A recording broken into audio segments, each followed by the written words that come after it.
अब एक वर्ग प्रदेश में ऐसा बच रहा है हम्म, और एक इलाका ऐसा बचा हुआ है हम्म, जहां अभी भारतीय जनता पार्टी को मजबूती की जरूरत है। जी, वो जो एक वर्ग है वो वर्ग है जाट और किसान वर्ग। जी, और जिस इलाके की हम बात कर रहे हैं वो इलाका एक तो है रोहतक, सोनीपत, झज्जर। हम्म, रोहतक झज्जर ही हम कह सकते हैं, हम्म, सोनीपत का तो चलो बड़ौली साहब को बना दिया और वहां उनकी सीट भी काफी आ गई। हम्म, और दूसरी तरफ हिसार का जो ये एरिया है, जो हम्म, पुराना हिसार और पुराना रोहतक हम इसको कह सकते हैं, जी, मंत्री जाट बना रखे हैं, हम्म, कितने कितने जिला प्रधान, चेयरमैन प्रदेश में, और मतलब कितने एमएलए। जी, तो कहीं ना कहीं जाट समाज को देखो तवज्जो दे रखी है। ठीक है, मुख्यमंत्री की कुर्सी नहीं दे रखी, जी, जी, उसके अलावा तो बहुत कुछ है। हम्म, तो अब उसका एक अल्टरनेट ये है कि इनको प्रदेश अध्यक्ष का पद दे दिया जाए। और किसी भी समाज को ताकत तभी मिलती है जब वो राजनीतिक ताकत उसके पास हो। हम्म, आज जो सैनी समाज है, हम्म, आप सैनी समाज देखो आज कितना ऊपर उठ गया। जी, नायब सिंह सैनी के मुख्यमंत्री बनते ही, हम्म, पंजाबी समाज मनोहर लाल जी के मुख्यमंत्री बनते ही एकदम से कितनी ग्रोथ की। हम्म, ये तो अपने आप को एक ठगा महसूस कहीं ना कहीं एक बड़े स्तर पर लोग कर रहे हैं हम्म, कि उनको ना प्रदेश अध्यक्ष दी जा रही, ना उनको मुख्यमंत्री बनाया जा रहा। हम्म, और पूरी कैबिनेट में हम्म, दो जाट चेहरे मंत्री हैं। तो नमस्कार साथियों, मैं हूं आपका होस्ट कुलदीप सिंह पूनिया और मैं लेके चलता हूं आपको राजनीति की दुनिया। साथियों, राजनीति की दुनिया की बात करें तो मोहनलाल बरौली पर जिस प्रकार आरोप लगे हैं और जैसे ही चारों तरफ से बीजेपी की किरकिरी शुरू हुई और उसके साथ साथ पार्टी के ऊपर लगातार दबाव बढ़ता जा रहा है। अब सुगबुघाट यह मिल रही है और सूत्रों से जानकारी यह मिल रही है कि बीजेपी पार्टी अपना प्रदेश अध्यक्ष बदल सकती है। तो किसकी लॉटरी लगेगी, किसका दावा मजबूत है और क्या जातिगत समीकरण देखे जाएंगे। मेरे साथ जुड़े हुए हैं वरिष्ठ पत्रकार और राजनीतिक विश्लेषक प्रद्युमन जोशीला जी। प्रद्युमन भाई, राम राम। राम राम जी, सभी दर्शकों को नमस्कार, राम राम। प्रद्युमन भाई, जिस तरह जी से मोहनलाल बरौली का जो मामला है, जो रेप कांड इशू है, जी उसमें जिस प्रकार से चारों तरफ से पार्टी के ऊपर दबाव पड़ रहा है, एक साफ सुथरी छवि की पार्टी मानी जाती है बीजेपी, तो लग ऐसा रहा है कि बीजेपी बड़े फूक फूक के कदम रख रही है और उसी के दौरान कुछ बातें इस प्रकार की निकल के आ रही हैं कि इस बार कोई जाट नेता का भी दाव लग सकता है बीजेपी प्रदेश अध्यक्ष के लिए। आपको क्या लगता है कि किसके हाथ यह बाजी लग सकती है? देखो, निश्चित रूप से पंडित मोहनलाल बड़ौली का वैसे तो दोबारा से प्रदेश का अध्यक्ष बनना लगभग लगभग निश्चित था। बिल्कुल। लेकिन जो ही वो इस मामले में विवादों से घिरे हम्म, और उनके ऊपर बड़े गंभीर आरोप लगे, जी, उसके बाद पार्टी के स्तर पर भी, हम्म, जनता में भी, हम्म, विपक्ष की तरफ से भी हम्म, यह आवाज लगातार उठ रही है हम्म, कि मोहनलाल बड़ौली जी को अपना इस्तीफा दे देना चाहिए। जी, लेकिन वो एक अनुशासित और एक संस्कारी पार्टी में होने के बावजूद हम्म, अपना इस्तीफा नहीं दे रहे हैं। जी, और उसके पीछे मैं कहीं ना कहीं ये मान रहा हूं हम्म, कि भारतीय जनता पार्टी की एक सोची समझी रणनीति का एक हिस्सा होता है। जी, जैसे अगर दो उदाहरण मैं पीछे के दूं, हम्म, जब सुभाष बराड़ा के बेटे पर इसी तरह का एक मामले में आरोप लगे हम्म, और जो है कोई गाड़ी का पीछा करने का उन पर आरोप हम्म, लगा, हम्म, तो उसके बाद जो है बराड़ा साहब की भी बड़ी तौहीन हुई थी इस दौरान। बिल्कुल, बिल्कुल, लेकिन उन्होंने भी तब इस्तीफा नहीं दिया था। जी, बार-बार ये आवाज़ उस समय उठी थी जी, कि बराड़ा साहब इस्तीफा दें। हम्म, ये एक अलग बात है कि उसके बाद फिर उनको हटा करके नया प्रदेश अध्यक्ष बना आ गया। दिएगा। इसी तरह से सरदार संदीप सिंह जो खेल मंत्री थे हरियाणा के, जी, उन पर भी आरोप लगे हम्म, और उसके बाद उनको भी हटाने के लिए विपक्ष ने भी, जनता ने भी खूब सड़कों पर भी प्रदर्शन किए, विधानसभा में बिल्कुल, भी आवाज उठाई। बिल्कुल सही कहा। लेकिन मनोहर लाल खट्टर जी के कानों पर जूं तक नहीं रेंगी जी, और उनको नहीं हटाया। जी, और उसके बाद जब मनोहर लाल जी की छुट्टी हुई और नायब सिंह सैनी जब सीएम बनाए गए हम्म, और मंत्रिमंडल जब उन्होंने बनाया, तो उसमें एकाएक संदीप सिंह की छुट्टी कर दी गई। कर दी गई।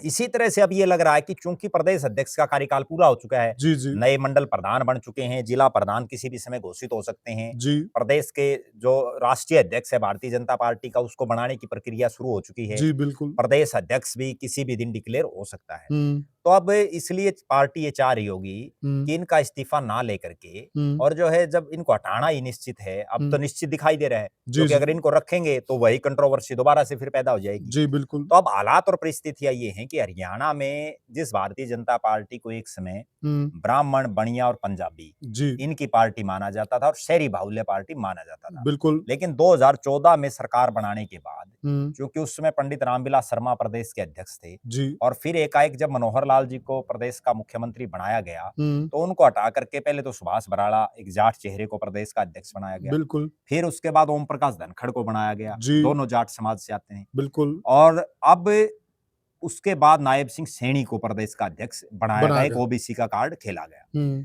सैनी साहब के मुख्यमंत्री बनने के बाद फिर जो है मोहनलाल बड़ोली के रूप में एक ब्राह्मण चेहरे को ये जिम्मेदारी दी गई। वो उससे जी पहले प्रदेश के महामंत्री थे। जी अब जो हालात और परिस्थितियां हैं प्रदेश में, हम्म, वो ये हैं कि जो जाट समाज के जो नेता हैं, हम्म, जो जाटों की अगवानी जो लोग करते थे, हम्म, उनमें चाहे चौरी ओम प्रकाश चौटाला, चौरी देवीलाल का परिवार हो, जी वो भी राजनीतिक रूप से काफी कमजोर हो चुका है। बिल्कुल चौरे भूपेंद्र सिंह हुड्डा और उनका परिवार भी राजनीतिक रूप से बड़ा कमजोर हो चुका है इस चुनाव परिणाम के बाद। जी अब हालात और परिस्थितियां ये है कि जो जाट समाज है, उसको भी कहीं कोई ठौर ठिकाना ढूंढने की जरूरत है कि हम किसके साथ लगे। बिल्कुल और भारतीय जनता पार्टी इस चीज में एक बड़ी माहिर है। हम्म, भारतीय जनता पार्टी पहले कोई गैर जाट की राजनीति नहीं करती थी, बल्कि भारतीय जनता पार्टी केवल शहरी क्षेत्रों तक और ज्यादा से ज्यादा ब्राह्मण, बनिया और पंजाबी इन ठीक 3 वर्गों में थी। हम्म, लेकिन वो अपॉर्चुनिटी को देखते हैं। उनको हम्म, जैसे ये लगता है कि यहाँ कोई थोड़ी ही भी संभावनाएं हैं, हम्म, तो वहीं फिर वो अपना गेम पलट देते हैं। जी अब उन्हीं संभावनाओं में एक दौर वो था हम्म, जब 2013-14 में कुलदीप बिश्नोई के हज़का के साथ उनका अलायंस था। और बिल्कुल उस अलायंस के बलबूते पर उन्होंने जो कभी चौरे भजनलाल और कुलदीप बिश्नोई गैर जाट के एक बड़े नेता बने, उनका जो वोट बैंक था, जी जी जी उसको अपने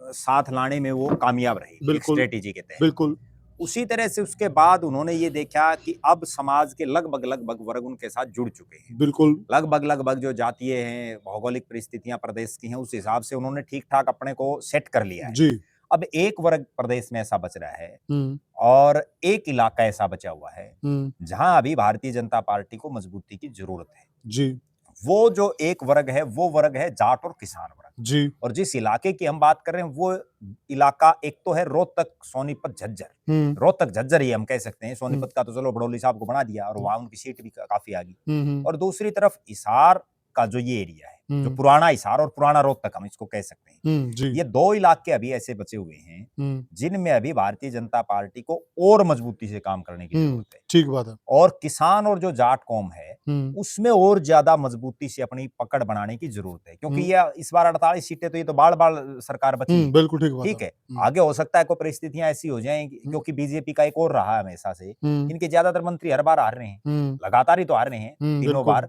बिल्कुल ठीक है, ज्यादातर इनके सिटिंग विधायक हार रहे हैं चुनाव। तो हो बिल्कुल सकता है आगे कोई 19-21 हो, तो इसके लिए एक अल्टरनेट ये हमेशा तैयार रखते हैं। हम्म, जैसे इस बार इन्होंने एक अल्टरनेट रखा हम्म, कि ब्राह्मण समाज ने बड़ी बंपर वोटिंग की हम्म, भारतीय जनता पार्टी के पक्ष में, जी और 8 विधायक हैं ब्राह्मण समाज के फिलहाल विधानसभा में। बिल्कुल उनमें बड़ी ताज्जुब और हैरानी की बात यह है हम्म, कि जो 48 बीजेपी के विधायक, उनमें 7 ब्राह्मण चेहरे हैं हम्म, कहीं ना कहीं, जबकि कांग्रेस के जो 37 उनमें केवल 1 ब्राह्मण है। जी तो इसका मतलब ये है कि ब्राह्मणों ने कांग्रेस की बजाय भारतीय जनता पार्टी को ज्यादा लाइक किया है, बिल्कुल जबकि टिकटें तो कांग्रेस ने भी दी हैं। हाँ बिल्कुल अब जो अगली बात है हम्म, वो ये है कि अब ये 2 जो क्षेत्र हैं, और जाट जाति और किसान वर्ग, जी इसमें भारतीय जनता पार्टी इस बार एक बड़ा दांव खेल सकती है, क्योंकि अब केवल ये ऐसा वर्ग बचा है जिसमें कहीं ना कहीं बीजेपी को अभी भी दिक्कतें हैं, अभी भी परेशानियां हैं। और चाहे हम कुछ भी कह लें, लेकिन हिसार जिले की अगर हम बात करें, तो हिसार जिले में भी 7 विधानसभा की सीटें हैं, जी और यहाँ भारतीय जनता पार्टी केवल 3 ही जीत पाई है।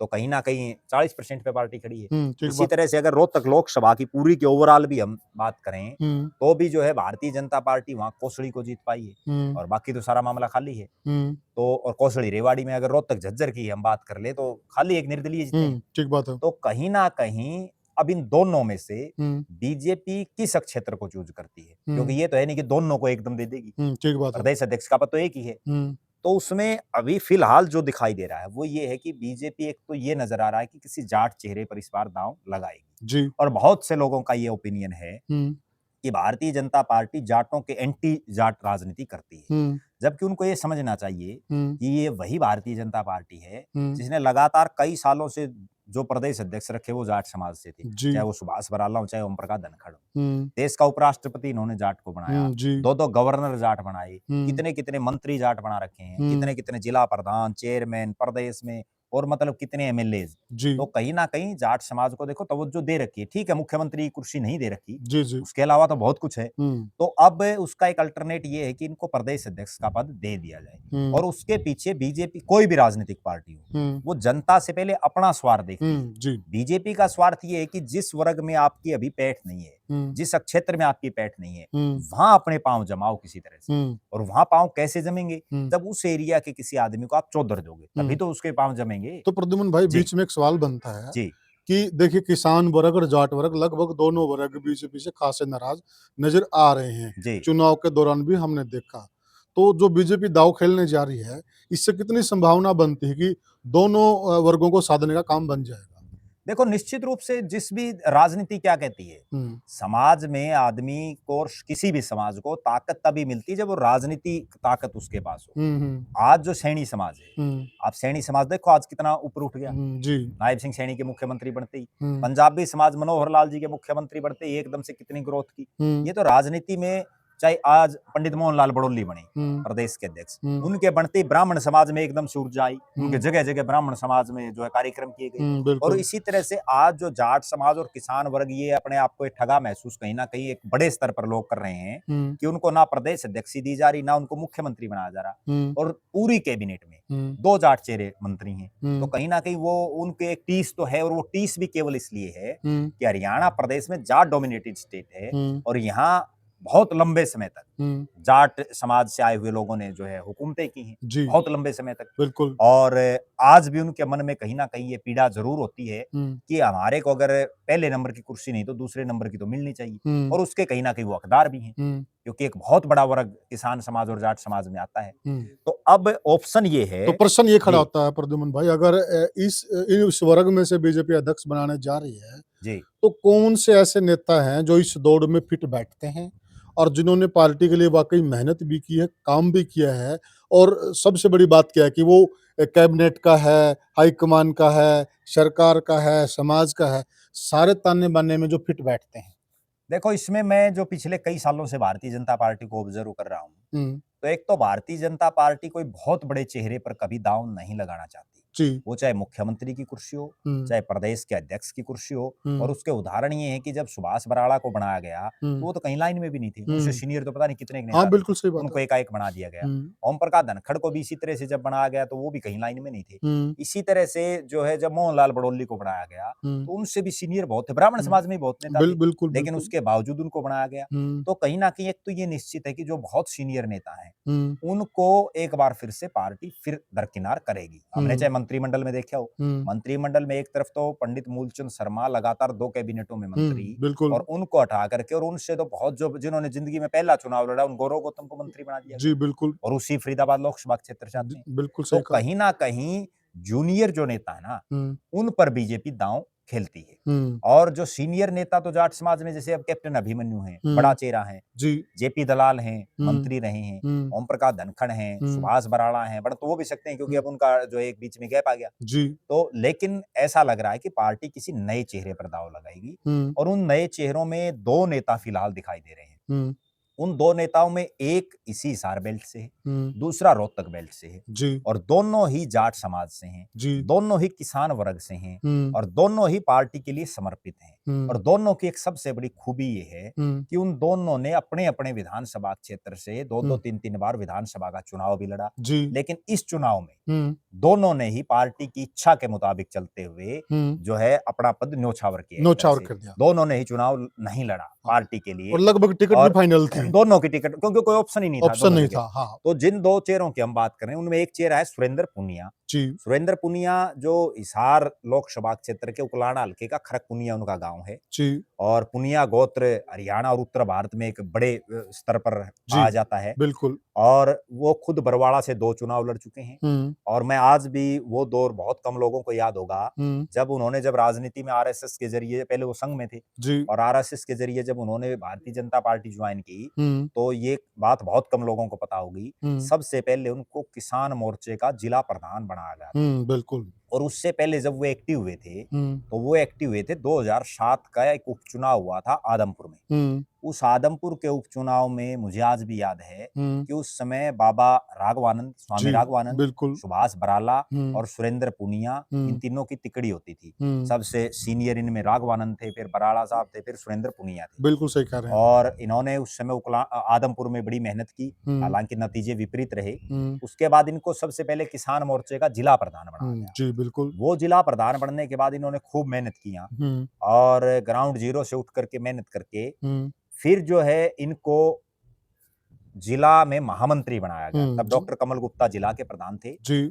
और इनको जिला महामंत्री बनाया गया। जी, इन्होंने खूब जिला महामंत्री में अपनी चलाई, हम्म, फिर जिला का प्रधान बनाया गया। हम्म, उसके बाद एक वो दौर आया जब ये राजनीतिक रूप से हाशिए पर चले गए, जी, मनोहर लाल जी की सरकार में। हम्म, तब इनको एक प्रकोष्ठ का सह संयोजक लगा दिया, जिसको कोई बहुत ज्यादा नहीं हम्म, पूछता, कोई वैल्यू नहीं होती। जी, लेकिन फिर से वो दौर दोबारा उभरा हम्म, और अपने उस संघर्ष के दम पर फिर ये प्रदेश के महामंत्री जी, बने, जी, नायब सिंह सैनी की बिल्कुल। प्रदेश अध्यक्षी में। हम्म, फिर मोहनलाल बड़ौली वाली में ये कंटिन्यू रही। जी, 2 चुनाव लड़े बरवाड़ा में, हम्म, दोनों में ये बाल-बाल वोटों से हार गए। हम्म, और दोनों में हारने के पीछे भी वो कहते हैं ना कि भई अपना ही मारता है। हम्म, तो कहीं न कहीं जो कुछ एक ऐसे गाँव थे जिन पर इनको बड़ी उम्मीदें थी, जी, लेकिन वहाँ से परिणाम उस स्तर पर नहीं रहे जिस स्तर पर रहने चाहिए थे। जी, जैसे उम्मीद ये कर रहे थे। जी, तो वो हार गए। अगर ये जीत जाते, हम्म, तो हो सकता है प्रदेश की कैबिनेट में मंत्री भी बनते, जी, जी, क्योंकि जो और जाट मंत्री बनाए थे, हम्म, उन्हीं के बराबर ये भी आ जाते। बिल्कुल सही क्योंकि बात। ना तो कैप्टन साहब भी पहला चुनाव जीते थे जब उनको बनाया, हम्म, ओम प्रकाश धनखड़ भी पहला चुनाव जीते थे, हम्म, कमलेश ढांडा भी पहला चुनाव जीती थी, हम्म, जेपी दलाल भी पहला चुनाव जीते थे। ये कहीं अगर न ये कहीं जीत जाते तो ये बनते। प्रद्युम्न भाई जी, कहीं न कहीं ये क्षेत्र का भी दुर्भाग्य था। क्यों? निश्चित रूप से कई बार होता है हाँ, समीकरण राजनीति में। क्योंकि देखिए हल्का बरवाला को अब जाके मंत्री पद मिला है, बहुत हल्के ऐसे हैं हरियाणा प्रदेश में जो सरकार के खिलाफ वोटिंग करते हैं, वोटिंग करते हैं। जो हमेशा विपक्ष में रहना पसंद करते हैं। बहुत विधानसभा क्षेत्र ऐसे हैं बिल्कुल। अक्सर। हुँ, अब जो है सुरेंद्र पुनिया की जो मजबूती और जो कमजोरी, हुँ, मजबूती उनकी ये है कि नायब सिंह सैनी मनोहर लाल खट्टर के बड़े विश्वास पात्रों में हैं, वो सारा दिन जी, सैनी साहब के साथ ही रहते हैं। सही। और 3 महामंत्री प्रदेश में हैं हुँ, भारतीय जनता पार्टी के। उन तीनों में भी वो सबसे पावरफुल इसलिए हैं हुँ, कि उनको कार्यालय का भी प्रभारी बनाया हुआ है, जो बिल्कुल सही ऑफिस कहा। इंचार्ज वो सबसे पावरफुल वो हैं। हुँ, हालांकि उन 3 महामंत्रियों में एक प्रदेश की सरकार में मंत्री भी हैं, किरशन बिल्कुल, बेदी। बिल्कुल सही। उसके बावजूद जिस तरह से सुरेंद्र पुनिया ने, और मैं तो ये कहता हूँ हुँ, कि राजनीति में फर्श से अर्श पर कैसे जाया जाता है, हुँ, फिर अर्श से वापस फर्श पर, हुँ, और फिर फर्श से वापस अर्श पर, जी। वो कोई सुरेंद्र पुनिया से सीख सकता है। हुँ, किस तरह से एक आम घर से पैदा होकर के हुँ, और फिर 2 बार बीजेपी की टिकट लेना, और वो भी उन लोगों की टिकट कटाना जो कई-कई करोड़ों के हुँ, मालिक हों, बिल्कुल, जो इतने बिल्कुल। धनाढ्य लोग, उनके तो मुकाबले में भी नहीं थे वो। मुकाबले में भी और नहीं उन थे। लोगों की टिकटें जो रात को टिकट लेकर के सोया करते, हुँ, हुँ, उनकी टिकट उन्होंने जो है कटवा दी। हुँ, और उसके बाद फिर एक ऐसा डाउनफॉल आया कि दूसरा चुनाव लगातार हारने के बाद वो 4 साढ़े 4 साल लोगों को कहीं दिखे नहीं, जी। फील्ड से गायब रहे। हुँ, लेकिन उस दौरान उन्होंने कहीं न कहीं अपनी गोटियाँ ऐसी भिड़ाई हुँ, कि उसके बाद वो फिर से ज़ीरो से और फिर अप हो गए। और बिल्कुल। एकदम ऐसा झटका मारा कि किसी ने सोचा ही नहीं। जी, क्योंकि किसी ने सोचा ही नहीं था कि ये महामंत्री बन जाएगा, महामंत्री बन जाएँगे और वो और कहीं रेस में भी नहीं था। महामंत्री भी वो पावरफुल मंत्री पावरफुल थे। महामंत्री बन गया और उसके बाद उन्होंने बड़ी डंके की चोट पर अपनी चलाई। हाँ, बिल्कुल। बल्कि आज के दिन तो अगर ये कहा जाए कि मोहनलाल बड़ौली से ज़्यादा सुरेंद्र पुनिया की चल रही, तो कोई अतिशयोक्ति नहीं होगी। अतिशयोक्ति नहीं और चुनाव के जी। दौरान भी हमने देखा प्रद्युम्न भाई, सारा चुनाव ही मैनेज ये कर रहे थे। बिल्कुल, देखो निश्चित रूप से महामंत्री के नाते जो-जो ज़िम्मेदारियाँ होती हैं, हुँ, क्योंकि प्रदेश अध्यक्ष तो एक नाम का चौधर का पद है, बिल्कुल, असली जो कड़ी है वो तो महामंत्री है, महामंत्री और होता है, वो महामंत्री करता है। जैसे सरकार में मंत्री एक चेहरा है, हुँ, चलाते तो अधिकारी हैं। अधिकारी हैं। तो उसके बाद सुरेंद्र पुनिया का ये एक प्लस पॉइंट है। हुँ, और जहाँ तक बात है कि माइनस पॉइंट उनका क्या है? हुँ, माइनस पॉइंट केवल हम ये कह सकते हैं कि उनको कोई राजनीति के इतने बड़े स्तर पर विरासत में नहीं मिली। हुँ, उन्होंने तो सब कुछ जो कुछ पाया है वो संघर्ष के बलबूते पर सही बात है। पाया है, हुँ, और उसी संघर्ष के बलबूते पर उन्होंने इतना बड़ा अपना नाम किया है। किया। और जिस तरह से उन्होंने अपनी 2 बार लगातार चुनाव लड़के और टिकट को न्यौछावर कर दिया, हुँ, किसी ऐसे आदमी को दे दी जिसका वो हल्का भी नहीं था, हुँ, और उनके लिए अपना हल्का उन्होंने पार्टी के कहने से खाली कर दिया। बहुत बड़ी त्याग की वरना भावना आज के दिन तो कोई मेमोरी नहीं छोड़ता। नहीं छोड़ता। जिस तरह से अभय सिंह चौटाला ने विधायक बन के इस्तीफा दिया, हुँ, उनकी पूरी ज़िंदगी जो है वो बातें चलेंगी। चलेंगी। एक इतिहास उन्होंने बनाया। हुँ, उसी तरह से अगर बरवाड़ा की राजनीति की कभी कोई बात आएगी तो इनका भी नाम चर्चा में चलेगा, हुँ, क्योंकि ये तो उस समय उस पद पर थे कि ये तो टिकट बाँटने वालों में टिकट थे। बाँटने वाले में थे। उससे पहले जब 2 बार इनको मिली तब तो ये कोई बड़े पदों पर भी नहीं थे। जी, टिकट बिल्कुल, बाँटने वालों में तो थे ही नहीं। बिल्कुल। ठीक है, लेकिन इस बार तो बाँटने वालों में थे। हुँ, तो हुँ, एक चेहरा तो है सुरेंद्र पुनिया, जी। जिन पर दाँव लगाया जा सकता है, और वो चूँकि एक तो कभी किसी दूसरी पार्टी में नहीं रहे। हुँ, आरएसएस से लेकर के और बचपन से ही भारतीय जनता पार्टी और हुँ, आरएसएस में रहे। हुँ, बीजेपी के कट्टर हुँ, जो कार्यकर्ता होते हैं उनमें है वो, प्योर भाजपाई कह सकते हैं। हाँ प्योर भाजपाई कह सकते हैं, और ग्राउंड जीरो से उठ करके जिनको हर छोटे से कार्यकर्ता से लेकर के और बड़े से बड़े नेता तक सबके साथ सामंजस्य वो बैठा सकते हैं, उन्होंने वो प्रूव करके भी दिखाया है। सही बात है। कहीं ना कहीं अब भी जो जाट समाज जो भारतीय जनता पार्टी से थोड़ा विमुख है, उसको भी वो लगातार साधने का प्रयास कर रहे हैं। कई सारे कार्यक्रम हमने देखे बिल्कुल कि भारतीय जनता पार्टी के नेताओं के साथ उनका जाट समाज के लोगों का तारतम्य लगातार जो है वो जोड़ते जा रहे हैं। दूसरे जो चेहरे हैं वो मैं ये मानता हूं कि अगर हिसार बेल्ट में ये नहीं दी जाती, हालांकि हिसार बेल्ट का भी एक ये दुर्भाग्य हम कह सकते हैं कि आज तक भारतीय जनता पार्टी का इस हिसार जिले से कोई प्रदेश अध्यक्ष नहीं बना, बिल्कुल और कोई मुख्यमंत्री भी नहीं बना बीजेपी की तरफ से, बिल्कुल ठीक है, तो उनको कम से कम जो है ये पद हिसार का हक भी बनता है, और हिसार हरियाणा का वो जिला है जिसमें 7 विधानसभा क्षेत्र हैं, सबसे बड़ा जिला है, और राजनीतिक रूप से भी, क्रांतिकारी रूप से भी, किसानों के हिसाब से भी ये वो धरती है कि यहाँ से अगर कोई मूवमेंट उठती है किसी भी पार्टी के पक्ष में तो सारे समीकरण बदल देती है। जैसे रामलीला मैदान में जब चौधरी देवीलाल चले कटला रामलीला से और पूरे देश में कांधी आ गई, तो इसी तरह से अगर हिसार को प्रेफर करते हैं तो वो बहुत ज्यादा फायदेमंद भारतीय जनता पार्टी के लिए होगा, और मैं तो ये कहता हूँ कि सुरेंद्र पुनिया से ज्यादा फायदा बीजेपी को मिलेगा इसका। दूसरे जो नेता हैं वो अगर हम रोहतक की बात करें तो वहां एक चेहरा दिखाई दे रहे हैं सतीश नांदल। सतीश नांदल हालांकि पुराने चौधरी देवीलाल के परिवार से जुड़े हुए हैं, चौधरी ओम प्रकाश चौटाला की पार्टी में रहे, वर्षों तक वो इंडियन नेशनल लोकदल के जिला के प्रधान रहे, उन्होंने किलोई गढ़ी सांपड़ा किलोई जो चौधरी भूपेंद्र सिंह हुड्डा का गढ़ जिसको कहा जाता है, वहां से उन्होंने कई बार चुनाव लड़े, इनेलो की टिकट पर भी लड़े, बीजेपी की टिकट पर भी लड़े, और उस हल्के में एक बात बड़ी डंके की चोट पर कही जाती पूरी किलोई में, किलोई के दर्शक भी देख रहे होंगे कि कहीं कोई भले ही हुड्डा साहब चुनाव जीत जाते हो और लगातार वो जीतते भी क्योंकि मुख्यमंत्री का फेस है, बिल्कुल बड़ा चेहरा, सतीश नांदल उतना बड़ा चेहरा उनके सामने नहीं बन पाए, लेकिन उसके बावजूद अगर कोई मुकाबला उनके साथ कर सकता है तो वो सतीश नांदल करता है, वरना तो इस बार जिसको टिकट दी उसको तो बहुत कम वोट मिले। बिल्कुल सही। तो कहीं ना कहीं, और अगर इस बार भी सतीश नांदल अपना सेक्रीफाइस नहीं करते, वो कुछ चुनाव लड़ते तो उनको भी वो टक्कर देते, लिहाजा भले ही चुनाव परिणाम कुछ भी रहे, हार जीत अलग बात है, लेकिन चुनाव अच्छा लड़ते हैं, मजबूती से चुनाव लड़ते। अब सतीश नांदल का वहां ये है कि, और एक बात और देखे ना प्रद्युमन भाई, उस किलोई के गढ़ में जहाँ भूपेंद्र सिंह हुड्डा का गढ़ है और जो हुड्डा परिवार है वो राजनीतिक तौर पे बहुत पुराना परिवार है, उनके सामने चुनाव लड़ना, टक्कर लेना, ऐसा काम या तो कैप्टन अभिमन्यु ने किया या फिर इन्होंने किया है। जिगरा चाहिए। देखो निश्चित रूप से जिगरे की बात है, वरना तो उसमें हुड्डा गोत्र भी बड़ा मेजोरिटी नांदल गोत्र के मुकाबले, हुड्डा साहब नांदल साहब के मुकाबले तो कई गुना बड़े नेता हैं, क्योंकि वो तो मुख्यमंत्री रह चुके, एमपी रह चुके, नांदल साहब तो कभी एमएलए भी नहीं रहे, लेकिन उसके बावजूद जो वो टक्कर दे रहे हैं, राजनीति में असली कहानी है कि हार जीत एक अलग बात है, आप चुनाव किस मजबूती से लड़ते हैं, लोग वोट दे ना दे वो भी एक सेकेंडरी चीज, राइट बात है, वो तो कई बार माहौल बन जाता है, आखिरी एक दिन में भी चुनाव बदलते देखे, बिल्कुल राइट बात है। तो सतीश नांदल का अगर राजनीतिक हम देखें सिनेरियो, वो प्रदेश के उपाध्यक्ष, पार्टी में प्रदेश अध्यक्ष के बाद दूसरा बड़ा पद है, हालांकि महामंत्री को भी संगठन के हिसाब से पावरफुल माना जाता है, और पार्टी ने अलग अलग जिलों में उनकी ड्यूटियां लगाई, आदमपुर बाई इलेक्शन में जिन गांव में उनकी ड्यूटियां लगाई, जाट बाहुल्य गांव में, और वहां पार्टी को ये उम्मीद नहीं थी कि इतने वोट आएंगे, लेकिन वहां भी सतीश नांदल ने वो करके दिखाया, अच्छा परफॉर्मेंस, और उनकी एक सबसे खास बात ये रही कि जिस तिजारा में उनको वहां प्रभारी लगाया गया राजस्थान में, जहां से जो बाबा बालकनाथ चुनाव लड़ रहे थे, बिल्कुल, तो वहां उन्होंने जिस ढंग से मैनेज किया पूरा चुनाव के प्रभारी वो थे, और जिस ढंग से उन्होंने मैनेज करके और बाबा जी को वहां से जिताया, वो भी वास्तव में उनका जो है एक काबिल तारीफ है, बहुत ही जो है जिनकी जितनी प्रशंसा की जाए वो कम है। अच्छा, वो सुरेंद्र पुनिया के मुकाबले धन धान्य से भी बड़े मजबूत है, सक्षम है, बहुत ज्यादा उनके पास जो जुगाड़ है जिसको हम ये कह सकते हैं, और आर्थिक रूप से बड़े मजबूत हैं। उनका प्लस पॉइंट यही है कि वो जिस रोहतक में भारतीय जनता पार्टी को अपने पांव जमाने हैं, वहां बीजेपी के पास और कोई विकल्प नहीं है, क्योंकि वहां बीजेपी ने ओम प्रकाश धनखड़ को बना के देख लिया, कोई फर्क नहीं पड़ा उनसे, और दोनों जिलों में और कोई मजबूत सा आदमी दिखाई भी नहीं दे रहा, तो कहीं ना कहीं उस रोहतक में उनकी एक और बड़ी गजब में बात, जब मेयर का चुनाव था ना नगर निगम का, उस समय वो इनेलो में थे, और सबको ये पता, जितने दर्शक हैं वो भी इस चीज से सहमत होंगे कि इंडियन नेशनल लोकदल का शहरों में कहीं कोई प्रभाव नहीं है, बिल्कुल, और उसके बावजूद उन्होंने अपने बेटे संचित नांदल को मेयर का चुनाव लड़ा इनेलो की टिकट पर, चश्मे के चुनाव से, और उन्होंने बड़े जबरदस्त चुनाव लड़ा और बहुत अच्छे खासे वोट मिले, बहुत कम मार्जिन से हारे, अच्छे खासे वोट मिले उनको, और एक जाट होकर के और एक इनेलो की टिकट पर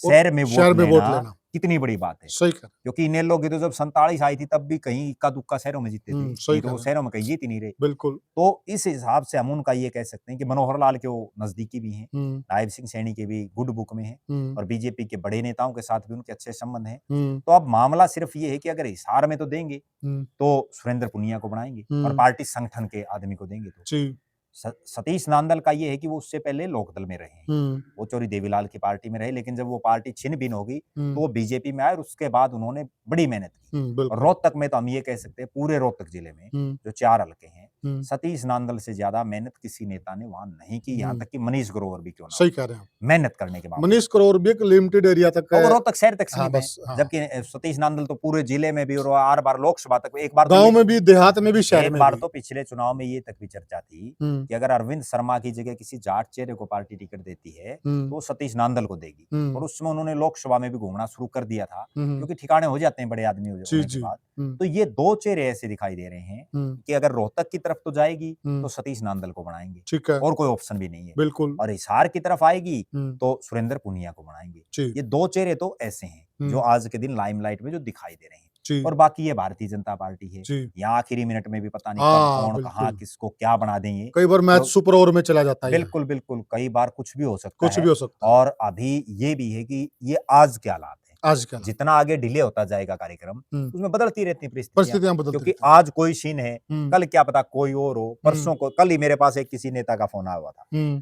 तो उसने ये बताया, एक हम्म, बड़े पूर्व मंत्री, हम्म, बड़े दिग्गज नेता हैं, कि भाई जब टिकट वितरण हो रहा था हम्म, तो मैं पूछ रहा था, जो हम्म, राजनीति इसी वीडियो से भी संबंधित हो जाएगी वो, हम्म, कि बोला भाई क्या चल रहा है, हम्म, तो बोला मेरे को शुरू में तो ये कहा भाई ये फलाना आदमी का नाम चल रहा है। जी, बोला 2 दिन बाद मैंने फिर पूछा, फिर बोला ले दिया, बोला भाई अब तो आपका नाम चल रहा है। जी, बोला 2 दिन बाद फिर पूछा, बोला फिर कोई एक तीसरा और आ गया। जी, तो वो बात है कि आज के दिन ये 2 हैं। आज के अब दिन, कल को तो पता नहीं क्या हालात बन जाए, बिल्कुल, क्या हो जाए, क्या पता बिल्कुल। ये जिस तरह इन्होंने टिकट के लिए मना कर दिया ये नाट जाए प्रदेश अध्यक्ष के लिए। प्रद्युमन भाई, आप ये जी, देखिए, हमने पहले भी एक वीडियो में जिक्र किया था जी, कि मोहनलाल बड़ौली की कोई मान सकता था क्या? जिस प्रकार से वो पार्टी के लिए काम कर रहे, जिस प्रकार से उन्होंने त्याग किया, खुद चुनाव नहीं लड़ा, पूरे हरियाणा में प्रचार किया, बड़ा अच्छा मैनेज किया चुनाव, बिल्कुल। कोई मान सकता था कि वो हट भी सकते हैं। राजनीति यही तो संभावनाओं का राजनीति, खेल हाँ, है। और मोहनलाल राजनीति, बड़ौली तो चलो एक प्रदेश अध्यक्ष है, मनोहर लाल खट्टर की कोई ये सोच सकता था क्या? उसी दिन तो हाँ, मोदी जी उनको ये कह रहे हैं कि तारीफ मेरा कर तो रहे हैं। ये, हम तो एक खाट पे एक उस पे सोया करते एक स्कूटर पे और घूमते एक थे, स्कूटर पे घूमते थे, अगले दिन उसकी वो कुर्सी चलेगी। कुर्सी चलेगी। तो तो ये राजनीति राजनीति है। है संभावनाओं का खेल। हुँ, और हाँ, इसमें इतना जरूर है कि जिन पर हम चर्चा कर रहे हैं हुँ, वो चर्चा है जो अंदर की है। अंदर के और चर्चा। इसमें एक बात और हम दर्शकों को बता दें, हुँ, अभी भारतीय, हो सकता है बहुत कम लोगों को ये पता हो, हुँ, भारतीय जनता पार्टी प्रदेश अध्यक्ष बनाने के लिए निरंतर जो अपनी मीटिंगें जारी हैं जारी। उनकी, जो बीजेपी का कोर ग्रुप है हुँ, उसने अभी 2-3 दिन पहले ही गुड़गांव में मीटिंग की है। जी, और उस कोर ग्रुप में जो 10-12 मुख्य लोग हैं भारतीय जनता पार्टी की, जी, तो ये पूरी चर्चाएं हैं बिल्कुल, और उन्हीं चर्चाओं में ये पूरा सिस्टम निकलेगा। निकलेगा। अब उसमें क्या होगा हुँ, वो आने वाले समय में पता चलेगा। जी। तो साथियों, जैसा कि हमने बताया कि 2 नाम जाट समाज से प्रमुखता से आगे चल रहे हों, बड़े मजबूत भी हैं। दोनों त्याग की मूर्ति हैं, दोनों पार्टी के सिस्टम में फिट बैठते हैं। सुरेंद्र पूनिया तो संघ के भी बहुत पुराने साथी रहे हैं, उन्होंने संघ में अच्छा-खासा काम किया है और संघ भी कहीं न कहीं उनकी पैरवी कर सकता है। सतीश नांदल का भी अपना वजूद है, जैसा कि बताया, क्योंकि पार्टी भी चाहेगी कि हिसार और रोहतक 2 ऐसे क्षेत्र हैं जहाँ पर अपना प्रभुत्व जमाया जाए, जहाँ पार्टी कमज़ोर है। आप क्या मानते हैं? आप क्या सोचते हैं? आप हमें कमेंट सेक्शन में बताइएगा और वीडियो को ज़्यादा से ज़्यादा शेयर कीजिएगा और चैनल को सब्सक्राइब कीजिएगा।